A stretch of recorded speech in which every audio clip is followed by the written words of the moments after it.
आइए भक्तगण, श्रावण मास के पुत्रदा एकादशी व्रत के कथा को सुनते हैं।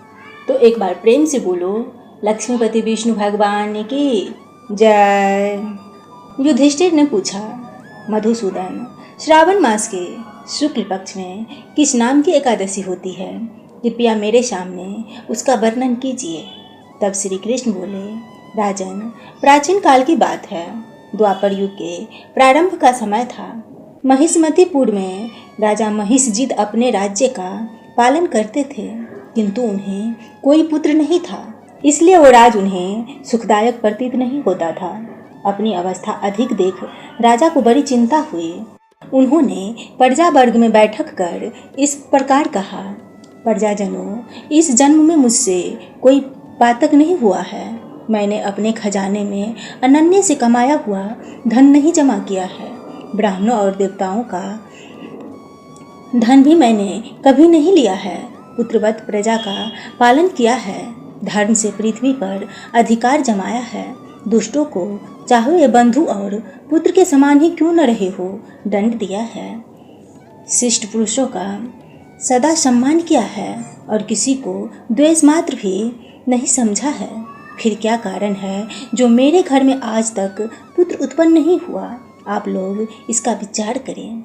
राजा के ये वचन सुनकर प्रजा और पुरोहित के साथ साथ ब्राह्मणों ने उनके हित का विचार करके गहन वन में प्रवेश किया।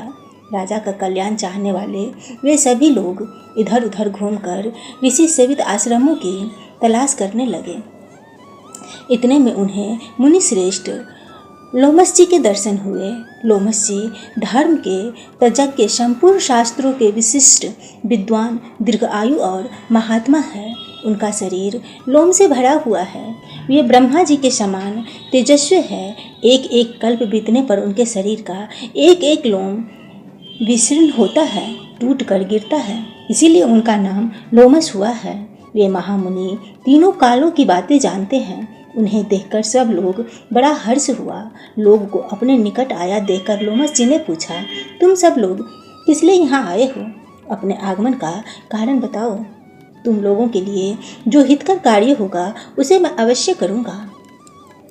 प्रजाजनों ने कहा, ब्राह्मण, इस समय महिजित नाम वाले जो राजा है उन्हें कोई पुत्र नहीं है।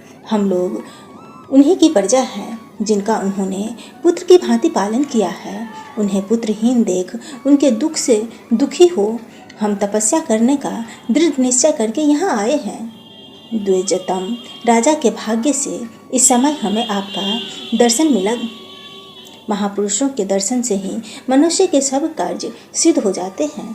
मुनि, अब हमें उस समय का उपदेश कीजिए जिसे राजा को पुत्र की प्राप्ति हो। उनकी बात सुनकर महर्षि लोमस दो घड़ी के लिए ध्यान मग्न हो गए। तत्पश्चात राजा ने प्राचीन जन्म का वृत्तांत जानकर उन्होंने कहा, प्रजावृत्र सुनो, राजा महिजित पूर्व जन्म में मनुष्यों को चूसने वाला धनहीन वैश्य था। वह वैश्य गांव-गांव घूमकर व्यापार किया करता था।